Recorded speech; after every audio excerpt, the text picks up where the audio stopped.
Assalamu alaikum. Ashabu Suffa kanalına hoş geldiniz. Biz bugün Arap tilinden Kazak tiline engen sözlerdi öğrenетін bolamız. Arap tili 27 елдің resmi tili болып табылады. 292 миллион адамның ана тілі, 130 миллион адам екінші тілі ретінде қолданады.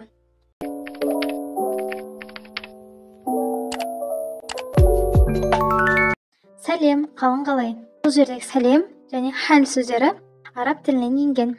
Сәләмун, хәл, ахвал.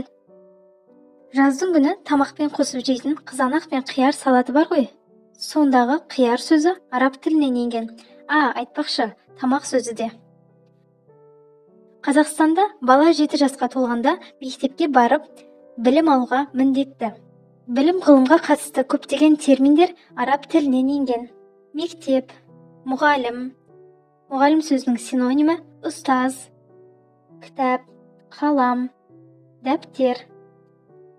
Біз намаздан кейін, я Раббым, қиямет күні амал дәптерімізді оң жағымыздан берілуін нәсіп ете көр деп дұға етеміз.